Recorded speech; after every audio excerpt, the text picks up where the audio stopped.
going to look at how is the policy made, who decides, who are the decision makers, what is the process that is followed in making a policy, what is the role of the Prime Minister, what is the role of the President, what is the role of the Parliament, what is the role of the Judiciary, and what is the role of the Executive. All these aspects we will be discussing in this chapter. So let us get into the details now. The process of taking a major policy decision. The process of taking a major policy decision. So a major policy decision is taken through a government order. As the lesson starts with the issue of a GO with the subject 27% of reservations for socially and educationally backward classes in civil services or posts. So to know the process of making a policy, let us take an example of this particular GO. What is a GO? GO means it is a government order. So when a decision is taken, we come to know officially through the government orders. A government order is a written direction on an issue signed by the government authority or competent authority. So what is a GO? A GO means government order. We come to know about any major decisions which are taken by the government through the government orders only. So GO is very important. Any government decisions are informed to public through the government orders. What is a government order? A government order is a written direction, a written instruction, a written directive given on an issue, on a particular thing to the public by an official authority.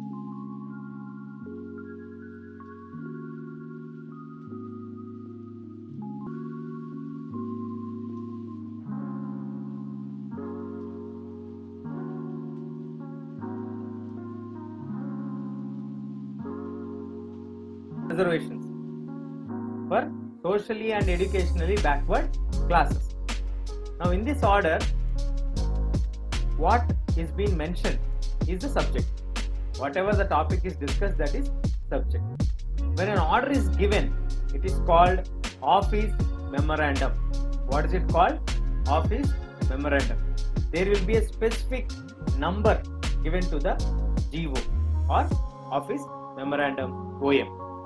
So here, this particular example, what is given for us in the textbook, talks about the order given by Joint Secretary, who is an officer in the Department of Personnel and Training in the Ministry of Personnel, Public Grievances and Pensions.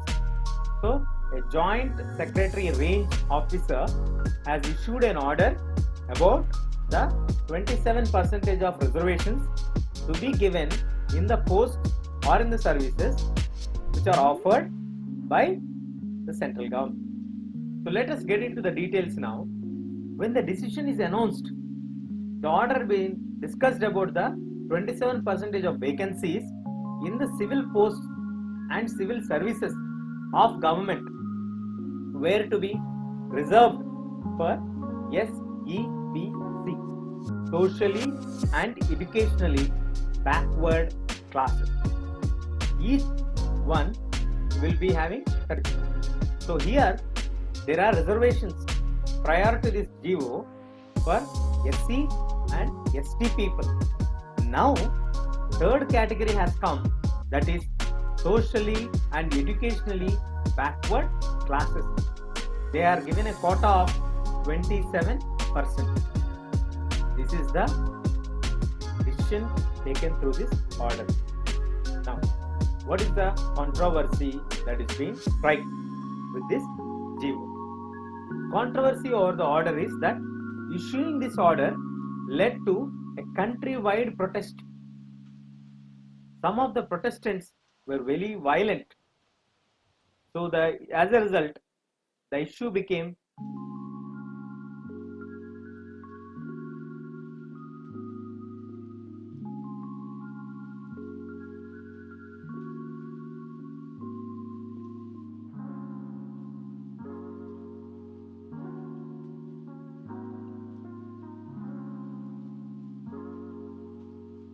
a controversy, a kind of tension among the public. So they protested. Some of the protests have turned violent. Now, some people have different views about reservations. So they reacted very strongly for the decision taken by the government, because thousands of jobs are linked to this reservation policy which is being announced by the government. So appeal to stop the implementation of the order has come from some people, and some went to court. So when there is any decision which is taken, and if you feel that it violates the interests of the public, then definitely they can move to court. Similarly, here also they have gone to court. The appeal declared that order is invalid and stopped its implementation. This case came to be known as Indira, Swane and others versus Union of India case. Sir, are there any examples like this that we have seen, that sometimes which the government has decided to go ahead and implement, but the court has said to stop that? Here is one example for such case, is that Indira Swane case versus Union of India. So in that case, the Supreme Court or the High Court has issued orders to stop the implementation and declared it as invalid. Similarly, the Supreme Court's declaration or the order by a majority, the Supreme Court in 1992 declared the order valid, and it asked the government to identify its original order. So, modifications in the order as end of the dispute, the order was modified and declared that well-to-do persons of the backward classes should be excluded from the benefit of reservation. On 8th of September 1990,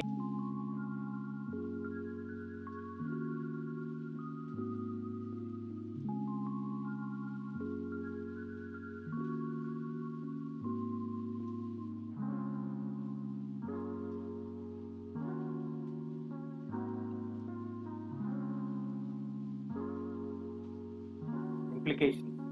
So it has attracted a wide protest. They have went to court. As in the case of Indira Swane versus Union of India, the order has been declared as invalid. People have this right to appeal to the court to look into this matter, because thousands of jobs are involved with this particular order. Then the court has checked the order and said that let us identify the well-to-do people and exclude them from the order or the benefits. They will not be added into the beneficiaries of this particular bill. Then a revised memorandum or an order has been issued on 8th September 1993. From then, the issue got sorted. So this is an example of how a GO will be issued later. If it attracts wide opposition, how can people protest and how the issue can be taken to the court. Now let us discuss each step of making of the order, making of the bill, and what are the agencies, what are the institutions that are involved in making of this process. We will learn the next video. Stay tuned and please subscribe. Thank you.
implementation of the law.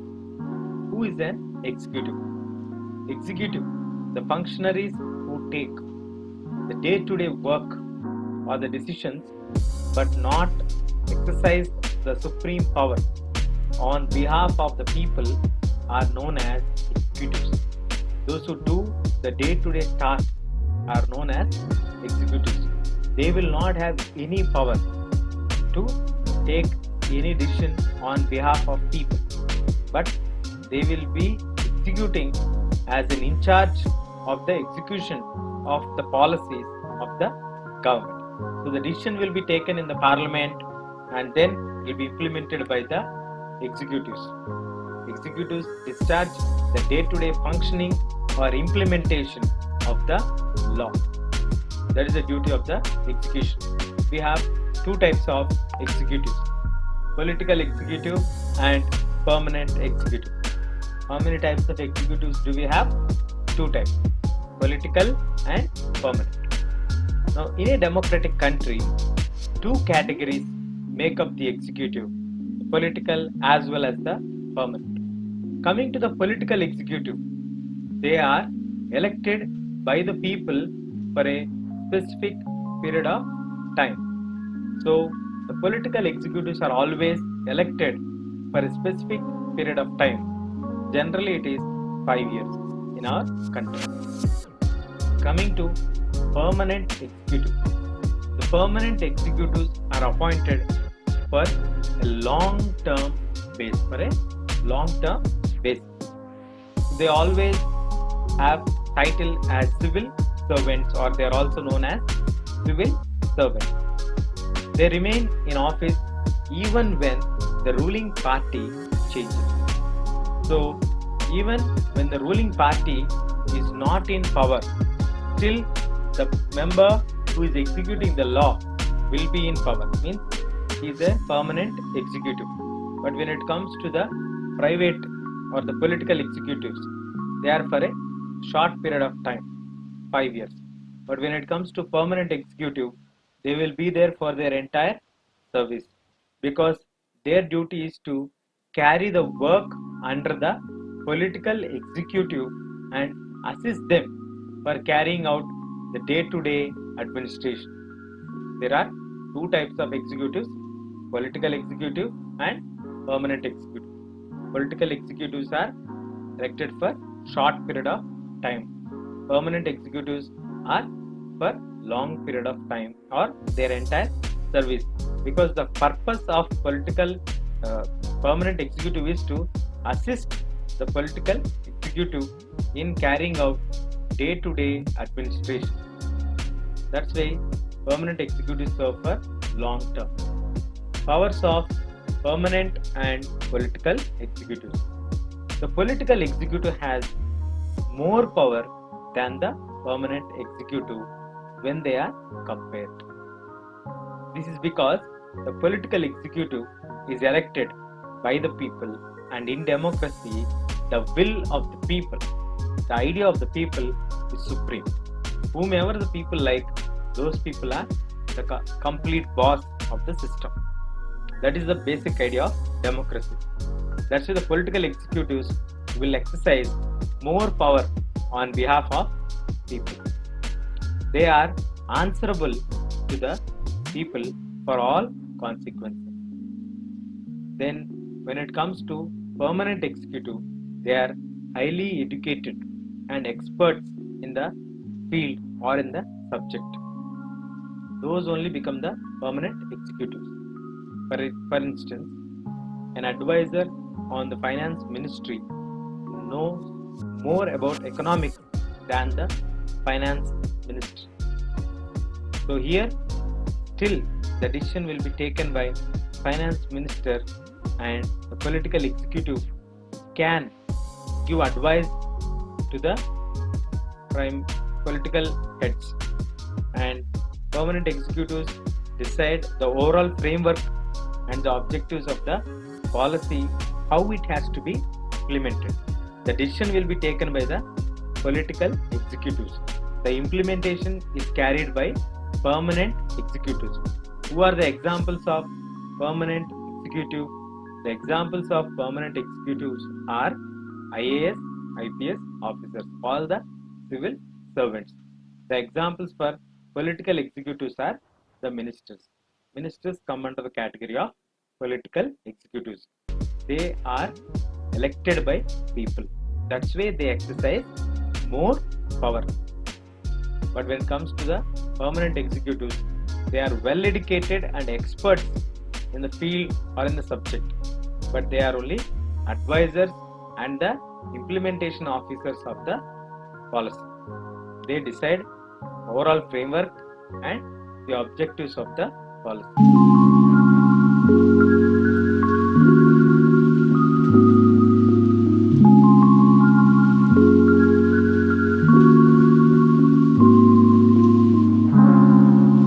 Political institutions in our country. So, what is the need for a political institution? The arrangement is made in democracies to take decisions, implemented the decisions to see what is wrong and what is right in case of any disputes regarding the decisions that are sailed by the political institution. There is an arrangement which is made for looking after how to address a concern or something which is wrong in the law or an order given by the government. So without the functions, tasks assigned to the political institutions, democracy cannot work. So the institutions involve rules and regulations which are binding the hands of the leader. So by having meetings, making committees, and then institutions consulting a wider set of people for any discussion or decision, the institution makes it difficult to have a good decision taken very quickly. So institutions are need and compulsory for any decision to be taken. If you are taking any decision, it has to follow the given set of process. It has to be first discussed in the cabinet, then it has to be brought to the notice of the parliament in Lok Sabha, then a thorough discussion happens, then suggestions followed by the reviewing of the law, then in the Rajya Sabha, same process again, and then you go to the president for approval, because it binds the hands of the leaders in taking good decisions. If you are in a hurry or if you are in a rush, you may take a bad decision. In order to avoid that, there are step-by-step processes which helps you to make good decisions. Then comes into the picture the parliament. Parliament is a set of people elected regularly by the people of the country, directly or indirectly. Directly to Lok Sabha, indirectly to Rajya Sabha. So all the people by the government before implementation are put into parliament for discussion. All the policies, all the programs, all the ideas are first brought to the notice of the parliament for discussion. Once the discussion is done and decision is taken, then it will be sent for the final approval. There it is a need. And in parliament again, we have two houses of parliament. Parliament plays central role or a key role in modern democracy. Large countries have divided the role and powers of the parliament into two parts. They are called chambers or houses.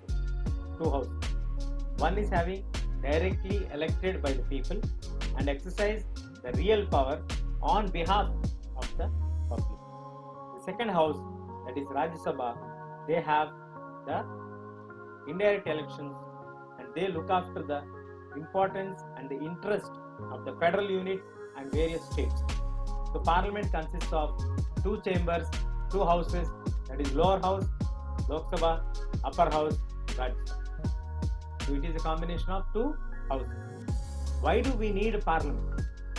Is there any need for parliament? We need parliament for the following reasons. One, parliament is a final authority which is making new laws or changing the existing laws in the country. When it comes to the entire nation, the laws need to be modified as per the timely requirement. So Parliament is the highest authority or final authority of making new laws or modifying the existing laws. Similarly, in India, the control of Parliament or the government is direct and full. Parliament can ask any decision, any point, any implementation, any question you can ask in the Parliament to the government. And we all need to remember one thing: Prime Minister can be in his office until he enjoys the support of Lok Sabha. If there is no confidence against the Prime Minister in Lok Sabha, immediately Prime Minister has to step down. So he exercises direct control, that is Indian Parliament over the government. Parliament controls all the money, the government money. In most countries, public money can be spent only after the sanctioning of the Parliament. So Parliament has complete authority on spending the money. It is also the highest forum of discussion and debate on public issues. Like this, on any policy, on any matter, on any actions of the government, or on the money matters, or any topic to be discussed, the highest forum is the Parliament. Parliament can seek information about any matter from the government if it feels it is needed. So coming to Parliament, we have two houses in the Parliament as we discussed. One is Lok Sabha. So let us discuss about Lok Sabha and Rajya Sabha. Lok Sabha is also called as the House of People or lower chamber. It is usually having members who are directly elected by the people and exercise the real power on behalf of the people. Coming to the second house, that is Rajya Sabha. Rajya Sabha is also known as Council of State, and it has also another name, that is Upper Chamber. It has indirectly elected representatives and performs special functions such as interests of various states, regions, or federal units. So the President of India will not be mentioned anywhere in the Lok Sabha or in the Rajya Sabha, but is an integral part of the Parliament, because only after the approval of the President the law comes into force. The Lok Sabha, lower house, lower chamber, house of people, the leaders are elected directly by the people. The real power on behalf of the people is exercised by Lok Sabha. Coming to Rajya Sabha. Rajya Sabha is also called as House of States, Council of States, or Upper Chamber. Here the members are indirectly elected and perform special functions such as various states' interests, regions' interests, and federal units' concerns. President is an integral part of the Parliament, and he is the main member, because only after the approval of the President the law comes into force. So, what are the special powers that Lok Sabha enjoys over Rajya Sabha? Our constitution has given some special powers to Rajya Sabha, but on the matters of some things like Lok Sabha exercises supreme power, especially the bills in ordinary law need to be passed by both the houses, Lok Sabha and Rajya Sabha. But if there is a difference between the two houses, the final decision has to be taken by calling a joint session, wherein the view of Lok Sabha is likely to prevail over the larger number because of its larger number. So Lok Sabha and Rajya Sabha are not equally powerful. Let us be clear. Lok Sabha term is 5 years, Rajya Sabha members term is 6 years. Lok Sabha has certain special powers in certain matters. Similarly, Rajya Sabha has certain special powers in certain special matters. When it comes to the ordinary bills, any ordinary bill has to be passed by both the houses, Lok Sabha and Rajya Sabha. In case there is a differences of opinion among the members of Lok Sabha and Rajya Sabha, both the houses have to be called and have a joint session. And in that joint session, they have to discuss. And most likely in our country, as Lok Sabha has 545 members and Rajya Sabha has 250 members, the view of the Lok Sabha would prevail due to its large number. But the discussion should happen in a joint session only.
Once the Lok Sabha has passed the budget of the government or any other money related law, money bill, Rajya Sabha cannot reject it. Rajya Sabha can only delay it by 14 days or suggest to the state.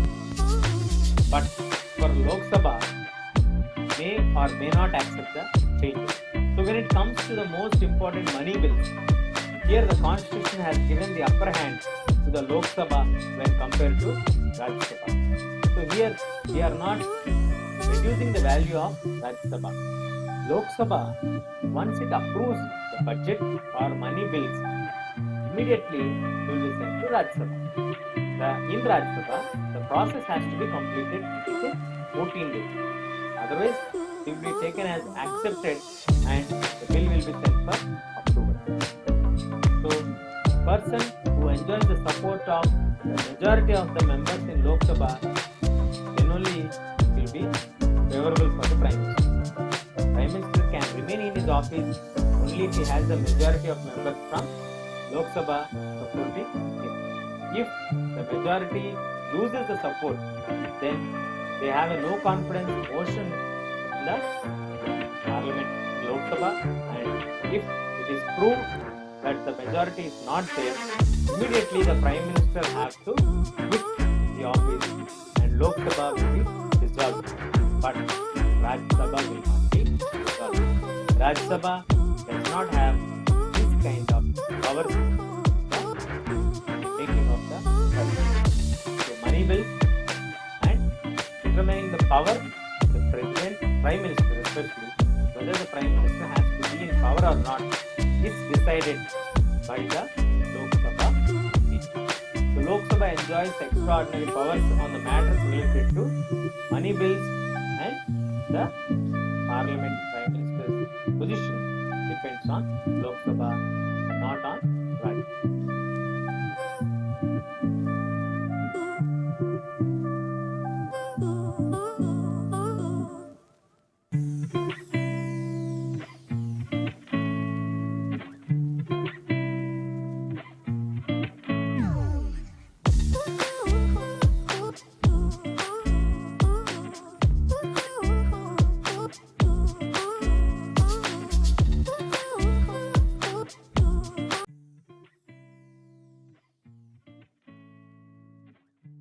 Namaskar, welcome to Amska Academy. This is Seshu Chira. We are going to be your facilitator to understand what is the role of the executive in implementation of the law. Who is the executive? Executive, the functionaries who take the day-to-day work or the decisions but not exercise the supreme power on behalf of the people are known as executives. Those who do the day-to-day tasks are known as executives. They will not have any power to take any decision on behalf of people, but they will be executing as an in charge of the execution of the policies of the government. So the decision will be taken in the parliament and then it will be implemented by the executives. Executives discharge the day-to-day functioning or implementation of the law. That is the duty of the execution. We have two types of executives: political executive and permanent executive. How many types of executives do we have? Two types: political and permanent. Now, in a democratic country, two categories make up the executive: the political as well as the permanent. Coming to the political executive, they are elected by the people for a specific period of time. So, the political executives are always elected for a specific period of time. Generally, it is 5 years in our country.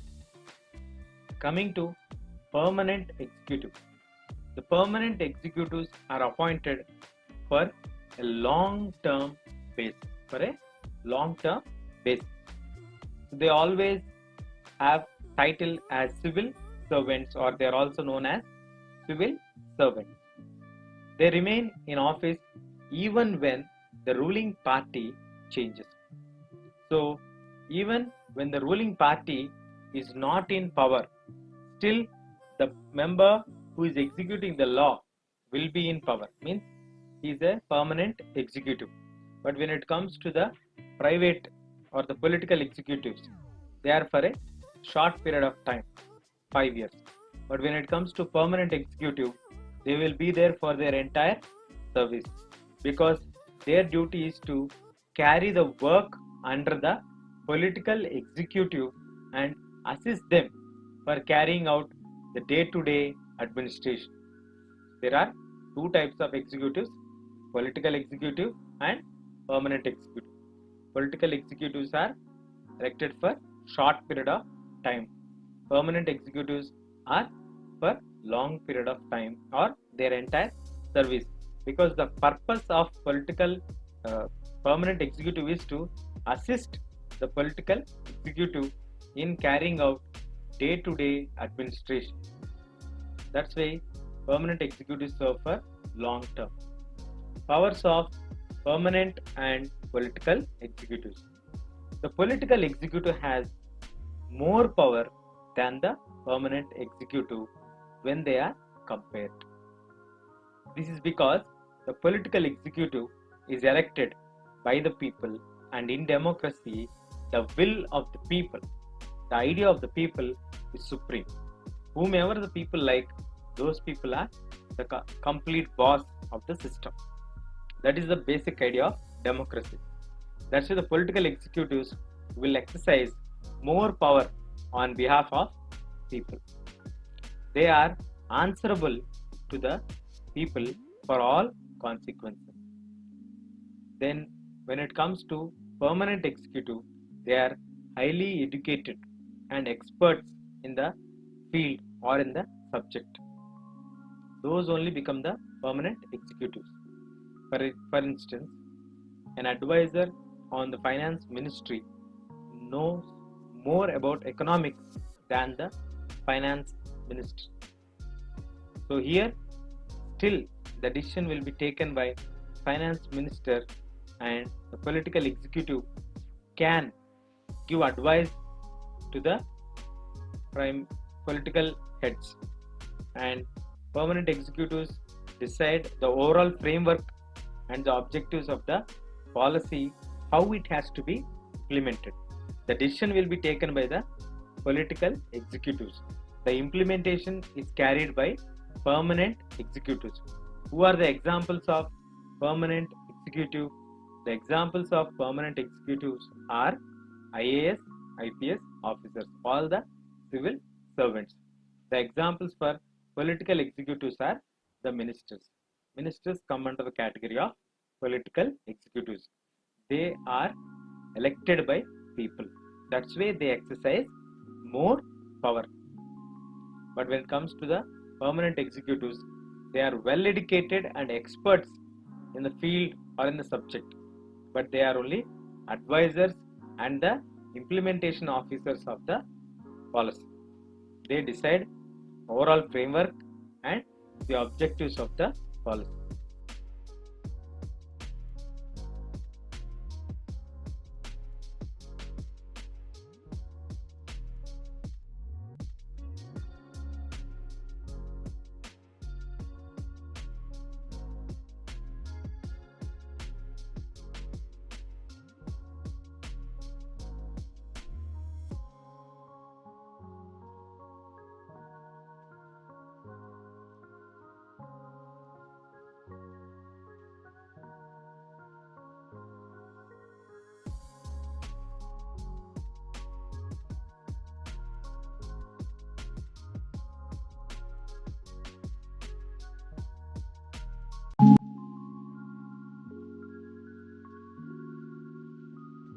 Prime Minister. Who is the Prime Minister? What are the powers of the Prime Minister? Who appoints the Prime Minister? What is the tenure of the Prime Minister? What are the powers of the Prime Minister and Council of Ministers? We will be discussing in this video. So, welcome to Amska Academy. Please consider subscription and support us. Prime Minister. Prime Minister is the head of the government and actually exercises all the government powers. So the real head, the real power is exercised by the Prime Minister.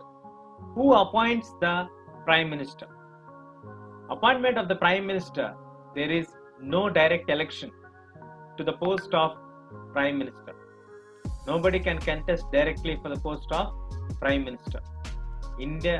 Our constitution, in Indian constitution, the president appoints the leader of the majority party or the coalition of parties that commands a majority in Lok Sabha as Prime Minister.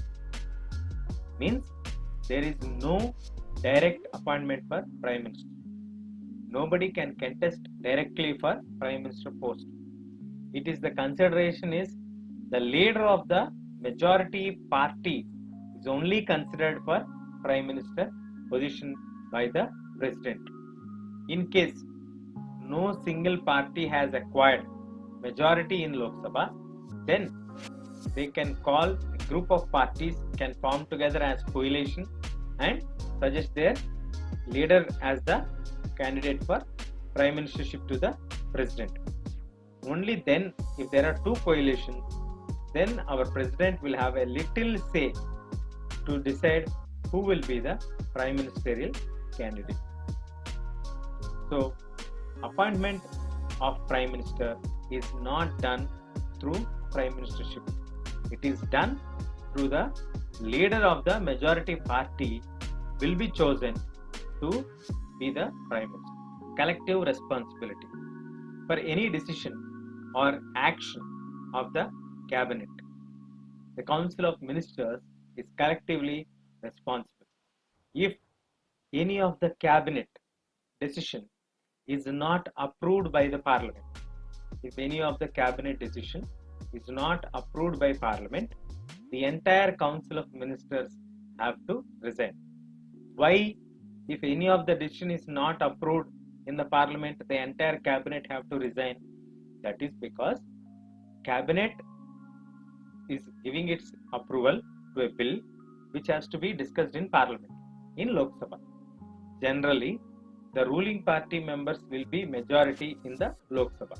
So any bill that is brought to the table of the parliament by the cabinet will be approved. If it is not getting approved, it is a clear indication that the majority of the people in the Lok Sabha has fallen short to the ruling party, which is like a no confidence motion, and immediately the council of ministers, prime minister has to resign because there is no support in the Lok Sabha. As we discussed, the leader of the majority party only will be appointed as the prime minister by the president. So, if your leadership is not supported by the majority members of Lok Sabha, then there is no point you can be as a prime minister. That's why they all resign. Tenure of the prime minister. Prime minister's tenure has no fixed period. Means there is no fixed term. He continues to remain in power as long as he remains the leader of a majority party or coalition. He can be in power for a long period. There is no fixed period like 3 years, 4 years, 6 years, 5 years. This 5 years, he is the leader of the majority party, he will be the prime minister. Next 5 years, next group also has made him as the leader, then he can continue to be the prime minister. Next 5 years, next 5 years also. Like this, there is no fixed period. Only this much time they have to do. So, he can be in power as long as he enjoys the support of the majority in Lok Sabha. Till that period, he can be in power. Coming to the powers of the prime minister. What are the powers of the prime minister? Prime minister has a wide ranging powers, different powers. They are on the advice of the prime minister only. The president appoints all the other ministers and form the council or the cabinet. It is on the advice of the prime minister that all the other appointments of the ministries are made. So he recommends the names to the president. Prime minister is free to choose ministers as long as they are the members of parliament. The prime minister can choose any member of the parliament from Lok Sabha or from Rajya Sabha to be as the members of his cabinet or council of ministers. He chairs and takes most of the decisions in the cabinet meeting. If any cabinet meeting is conducted, he will be chairing that meeting. Means he will be the main person who will be taking care of the entire meeting process. He coordinates the work of different departments and his decisions are final in case of any disagreement arises between the departments. So if 2 or 3 departments are working together and if there is any disturbance between that or any disagreements between the departments, Prime Minister's decision is final, and all the departments have to follow his decisions. And coming to exercising of general supervision of different ministries, and all ministers have to work under his leadership only. He is the main head of the entire government. Any ministry has to work under his leadership. In case if he is not impressed with the work of a ministry, he can immediately dismiss that particular minister. And when Prime Minister quits, the entire ministry has to quit. As I told you before, in a bill is passed by the Lok Sabha, and if the bill recommended by the cabinet is not passed, Prime Minister has to resign. Along with Prime Minister, all the ministers also have to resign immediately. That's why Prime Minister is considered as the main and the real executive of the government. The real power lies in the hands of the Prime Minister only. Coming to the Council of Ministers, it is an official name of the body of that includes all the ministers. All the ministers together is called Council of Ministers. It usually ranges from 60 ministers to 80 ministers. How many ministers will be? It can be 60 to 80. Generally, according to the articles in the Constitution, it can be up to 15% of the Lok Sabha membership.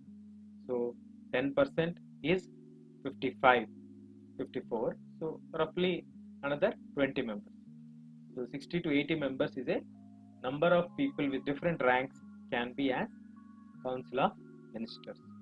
The Council of Ministers has collective responsibility, and they all are usually top level leaders of the ruling party or parties who are in charges or who take care of the major ministries. Generally, the senior most leaders only become the cabinet ministers, and they meet and take decisions on the name of the Council of Ministers. There is cabinet, that is the inner ring of the Council of Ministers, and it comprises about 20 ministers. Finance, Home, Defense, like this. They have 20 key portfolios whose ministers form as the 20 ministers, that is cabinet of inner ring. Cabinet is the inner ring of the Council of Ministers, means the key portfolio ministers will be the cabinet ministers. And ministers of state with independent charge are usually in charge of smaller ministries. There are three different types of ministries. One is the minister, then the deputy minister or minister of state, and then we'll have assistants to the ministry. So generally the main minister will have two assistants or ministers of state. So if there is a small department, small ministry, then they will have a minister of state with independent charge. He will be the whole and sole responsible for entire activities which are happening. They participate in cabinet meetings only when specially invited.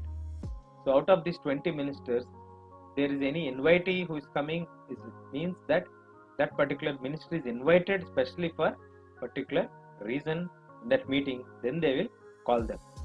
Ministers of state are attached to and required to assist the cabinet ministers.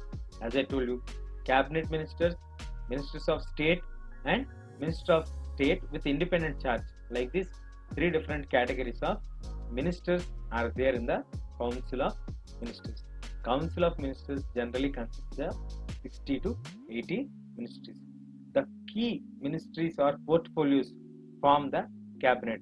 Their number is around 20 ministers.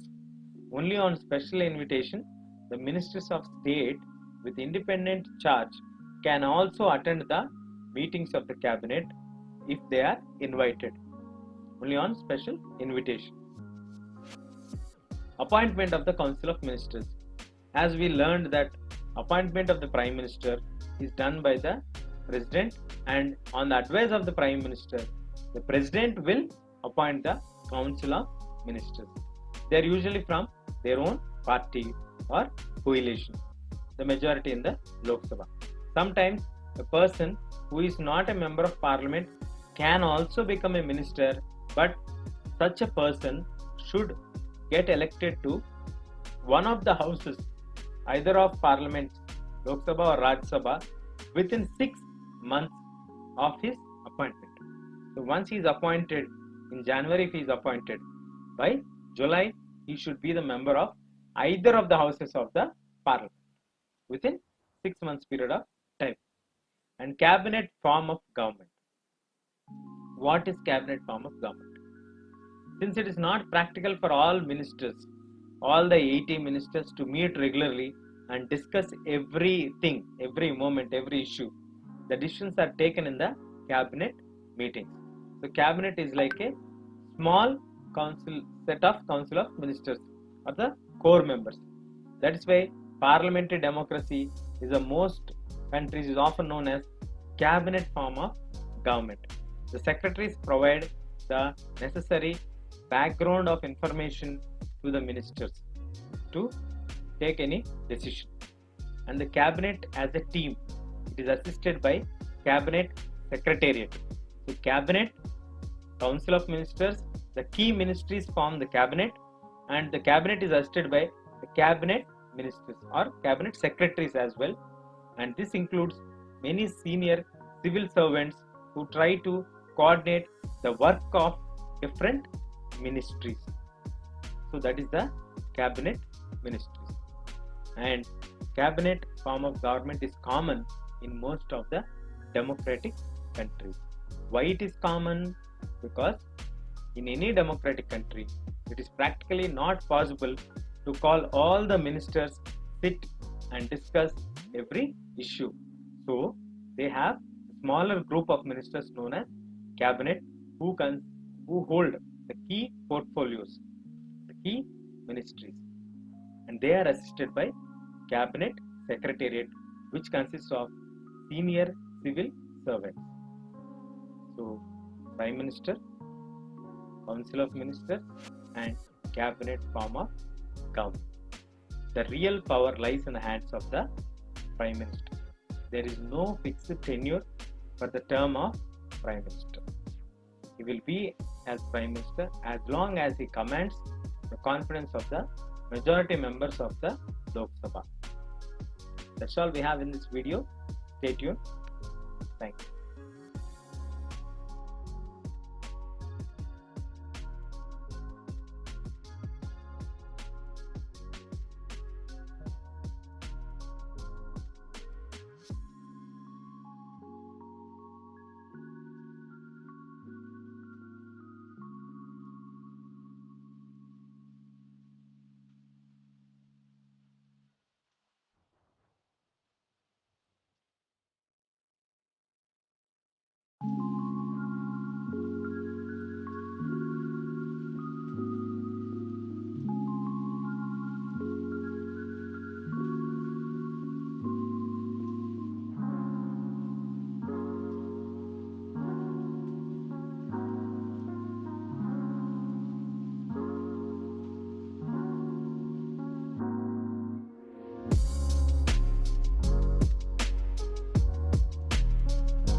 In this video, we are going to learn about president.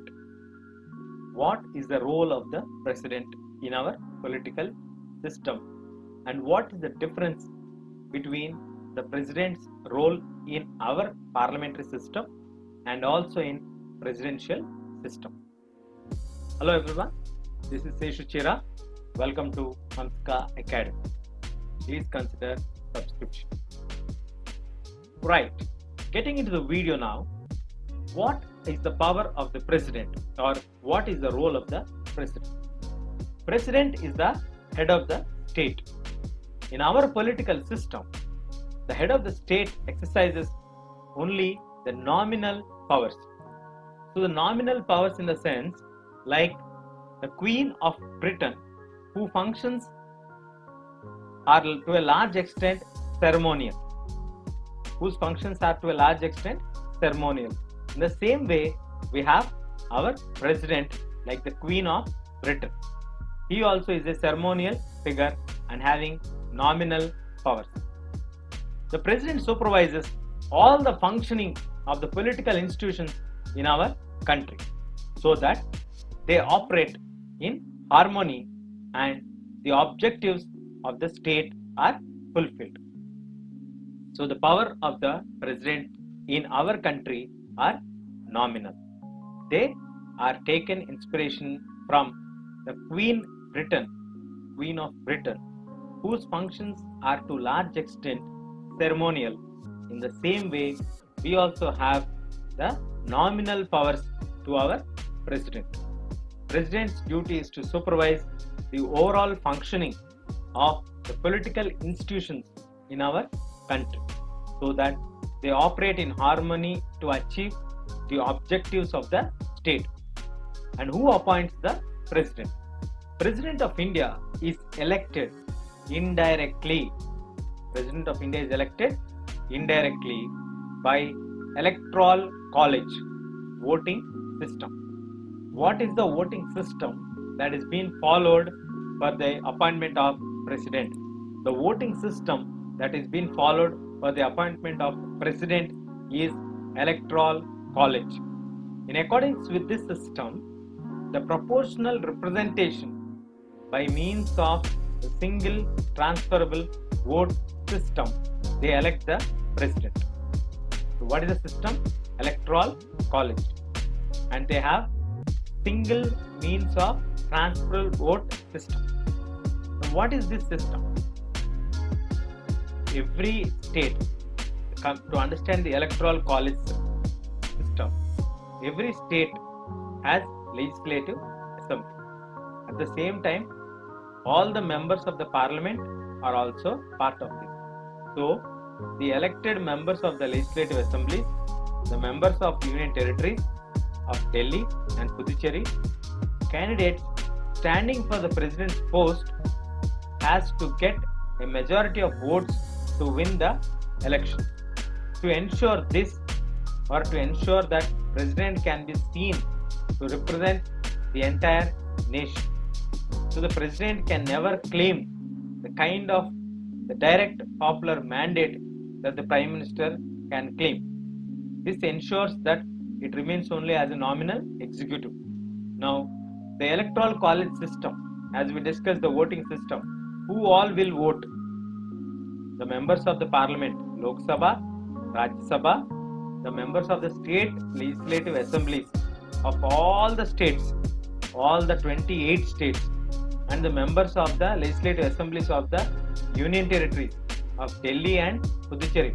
All these members will have a particular value for their vote. That will be considered and the number of votes will be divided. So basing on that, the winning percentage of the president will be taken. Generally, all the members of the MPs, all the state assemblies, MLAs will elect, but they are electing directly the president. But then, president cannot claim the support of the people's mandate. Why? People are not electing the president directly. Here, the members who are elected by the people, who became the MLAs and the MPs, they are electing the president. Means president is elected indirectly. That's why he can never claim that he has a popular mandate, and he is only a nominal executive for the country. So in our country, the powers of the presidents are limited, nominal, ceremonial. He is elected through the system of electoral college and a means of single transferable vote system. He is elected by the members of Lok Sabha, the members of Rajya Sabha, all the state assemblies members, and the members of or the assembly members of union territories such as Delhi, Puducherry, and now you can add Jammu and Kashmir as well. So he can only be a nominal executive. He cannot claim the popular mandate as the Prime Minister of India can claim. Now coming to the presidential system. The presidential system, presidents all over the world are not always nominal executives like the presidents of India. Yes, the US president is directly elected by the people of United States. He personally chooses and appoints all the ministers, and they need not be the members of the parliament. He can select anybody. The law making is still done by legislature called the Congress in the US, but the president can veto any law. He can cancel any law. Most importantly, the US president does not need the support of the majority of members in the Congress, and neither is he is answerable. Neither he is answerable to the members. So, if you see the Indian system, the Indian Prime Minister is accountable to the Parliament. He is elected by the people, but Prime Minister is not directly elected by the people. The leader of the majority party is elected, but here in the presidential system, the presidents are directly elected by the public. He can appoint anyone whom he feels fit for the post. He can appoint them, and the legislature or the lawmaking body in USA is Congress, but president does not need the Congress support. Neither he is answerable to the members of the Congress. The tenure of the president, US president, is fixed 4 years. President has a fixed tenure of 4 years, and even if a party does not have a majority in Congress, still he will be there for 4 years. But in India, if you see, the Prime Minister, if he does not have the support of the Lok Sabha, immediately he has to resign. And the model is followed in most of the countries in Latin America, in the Central and Northern American continent. Many of the ex-Soviet Union countries, which were once members of the Soviet Union group, were also following the presidential system of governance only. So the president is ultimately powerful in the presidential system. He is not answerable to the parliament of that particular system known as Congress. All government activities take place in the name of the president.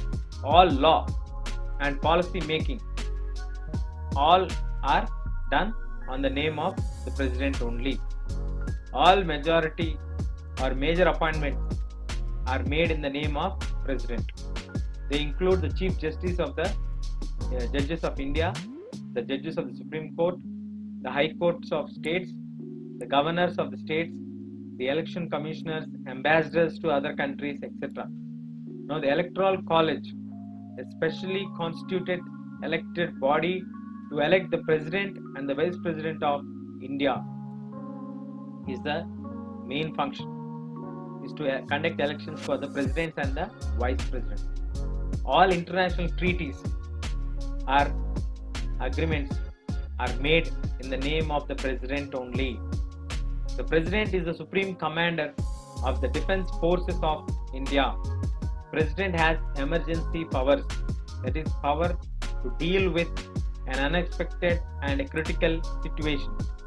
He has the power to declare an emergency or president's rule and issue an ordinance. These are the powers of the president in our country. He has power to appoint the prime minister. Yes, President appoints the Prime Minister is the formality for calling the leader of the majority party in Lok Sabha. He has his selection only if there are two groups and both of them can claim majority. Only then he can use his discretion. There are limitations on the power of the president. In spite of these powers, there is a lot of limitation on how he exercises his powers. He can exercise all the powers only on the advice of the Council of Ministers. The President can ask the Council to reconsider its advice, but if the same advice is given again, the President is bound to act accordingly to it. Similarly, a bill that is being passed by the Parliament becomes a law only after the President giving his assent to that, means approving it. If the President wants, she or he can delay it for some time and send the bill back for Parliament for reconsideration. But if the Parliament passes the bill again, the same bill again, the President has to sign it. That is the mandatory for the President to sign. So our President, Indian President powers are ceremonial in nature and nominal.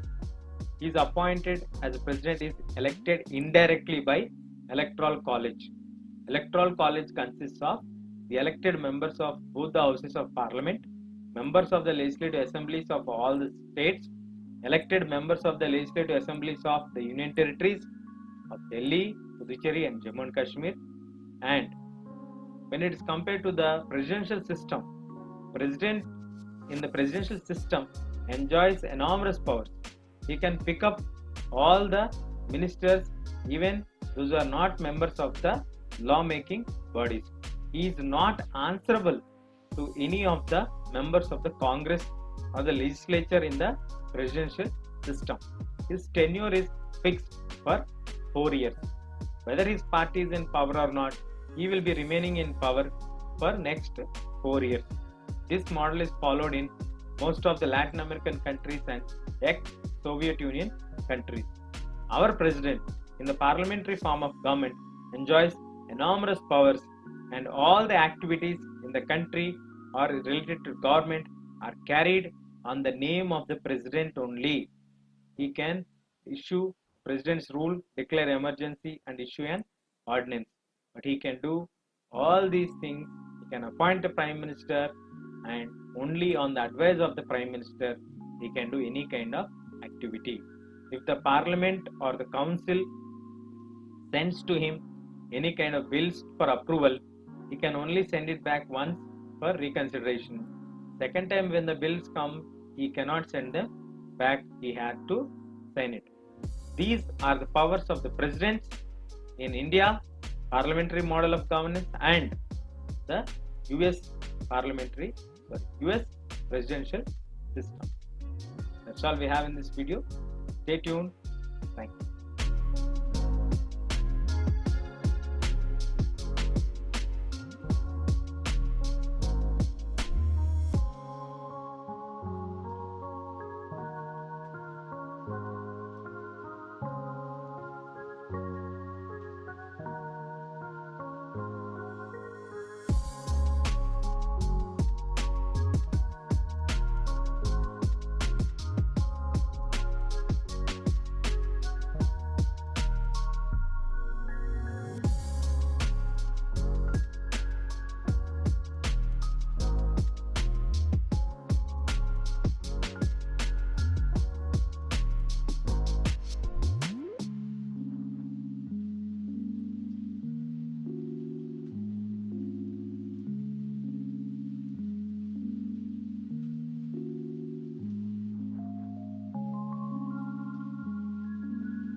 Hello everyone, welcome to INSCA Academy. Now we are going to learn about judiciary. What is the role of the judiciary? What are the powers of the court or the judiciary?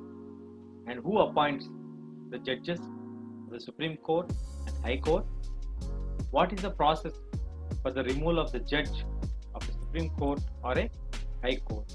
We are going to discuss in this video. Before we go into the details of the topic, I request all of you to please consider subscription. Please subscribe and support us. Moving to the topic, judiciary. Judiciary refers to an institution empowered to administer justice and provide a mechanism for the resolution of legal disputes. Judiciary means it contains a set of practices, rules and regulations which provides a mechanism, means a system to resolve the conflict. All the courts at different levels in the country put together is called judiciary. Judiciary is a practice or set of rules or norms followed to resolve any kind of conflicts. All the courts at different levels in the country put together are called the judiciary. Now the Indian judiciary consists of Supreme Court for the entire nation, High Courts and subordinate courts in the states, the district courts and the courts at the local level called the Lok Adalat. This is a sequence. India has an integrated and unified judiciary, which means that Supreme Court controls the entire judicial administration of the courts, and its decision, the Supreme Court's decision, is binding on all the courts of the country. So the highest court or the apex court in India is judiciary. The Indian judiciary has the Supreme Court at the top, the High Courts for the state level, then there are subordinate courts, district courts at the local level, and Lok Adalat. So the entire judiciary system together is taken care by the Supreme Court. Supreme Court is the highest apex court in our Indian judicial system. The judicial administration is taken care by the Supreme Court. So the appointments of the High Court judges, Supreme Courts, the lower courts, district courts, everything is taken care by the Supreme Court. So the decisions which are taken by the Supreme Court are binding on all the courts of the country. Similarly, any judgments which are given by Supreme Court in the similar kind of cases, almost all the courts lower to it follow the same judgment. Now, coming to independence of judiciary. It means that judiciary is not under the control of legislature or executive. As we all know, the three organs of the government, legislature, executive, judiciary. So the judiciary is not under the control of legislature or executive.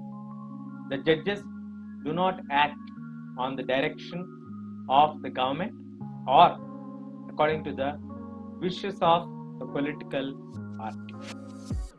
In power, generally we feel that the judges do favor to the leaders in the political parties or who are in the powerful position. No, the judiciary is independent of all this. That's why modern democracies, including India, have courts that are independent of legislature and the executives. They are not under the control of the legislature or the executive. Judiciary has independent nature in our country. That is the key point. Who appoints the judges of Supreme Court and High Court? The judges of the Supreme Court and High Court are appointed by the President on the advice of the Prime Minister and in consultation with the Chief Justice of the Supreme So who appoints the judges of the Supreme Court and High Courts? The judges of the Supreme Court and the High Court are appointed by President on the advice of the Prime Minister and also in consultation with the Chief Justice of India, that is CJI of India, or the Chief Justice of the Supreme Court. The senior judges of the Supreme Court select the new judge of the Supreme Court and the High Court. This is very little scope for interference by the political executive here. The senior most judge of the Supreme Court is usually appointed as Chief Justice of the country or the Supreme Court. So who appoints the judges? The senior judges will be appointed by the President in consultation with the Prime Minister. Means the judges of High Court or Supreme Court are appointed by President only. On the name of President only we get the orders. On the advice of the Prime Minister only they will appoint. But whom they will appoint? They will not appoint anybody from outside. They will appoint the senior most judge in the Supreme Court panel will be the Chief Justice. On his advice, they will appoint the other judges and the High Court judges. So there is very limited scope for the political executive to get involved or show any interference. Generally, they don't show any involvement. How can we remove the judge? This is very important. The removal of the judge of the Supreme Court and High Court. Once a person is appointed as a judge of the Supreme Court or High Court, it is nearly impossible to remove him or her from the position. Yes, it is really very difficult as removing the President of India, because judges can be removed only by impeachment motion passed by separately by 2/3 members of both the houses in the parliament. It has never happened in the history of Indian democracy. If you want to remove any judge from the Supreme Court or from the High Court, you need to follow the impeachment process. What is impeachment process? Impeachment process means 2 months before we need to give a written notice to the judge whom we are putting the impeachment motion. Then that has to be discussed in the house of Lok Sabha and Rajya Sabha, and it has to be passed separately every individual house with 2/3 majority in the parliament, which is a very complicated process. In India, till now, no judge has been impeached, nor the president has been impeached. So it's a very complicated and nearly impossible process to remove the judges of Supreme Court. Or what are the powers of the Supreme Court? The powers of the Supreme Court is to take up any disputes between citizens of the country, between citizens and government, between two or more state governments, between the governments at the union level and at the state level. The Supreme Court will take up the cases which are between citizens of the country, means one or two groups or one citizen versus the other citizen. Secondly, they take up between citizen and the country or the government, between two or more state governments, and between government of the union and the state level. So one individual versus the other individual, one individual versus the state, one individual versus the central government, one individual versus two or more state governments, or two state governments versus the other state government, and the union government versus the state government. Like this, any higher authorities can be taken, cases can be taken, or the disputes can be taken to the Supreme Court. What is the role of the Supreme Court and the High Court? The role of the Supreme Court or High Court has the power to interpret, means understand the constitution of the country and give what is the exact meaning or understanding of that particular clause. They can declare any law which is made as invalid by the legislature if they feel it is against the constitutional spirit. And when they declare any law invalid or the actions of the executive invalid, national level or at the state level, it is against the constitution, they will not spare anyone. They can declare and determine the constitutional validity of any legislation, any law or any action of the executive in the country when it is challenged before the court. They can declare whether it is a right within the spirit of the constitution or not. The process or the powers of the Supreme Court to declare the legislative bills as valid or invalid after thorough inspection of it and explain whether it is in the limitations of the constitution or not is called judicial review. What is it called? Judicial review. And the Supreme Court of India was also ruled that the core or the basic principles of the constitution cannot be changed by the parliament. So Supreme Court in its judgment has clearly mentioned that the basic structure of the constitution cannot be changed. So Supreme Court is a guardian of the constitution. Judiciary as the highest authority.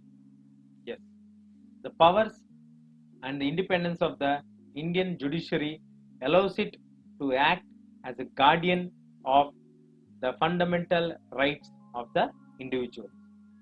Anyone can approach the court if the public interest is hurt by the actions of the government, and this is possible through public interest litigation known as PIL.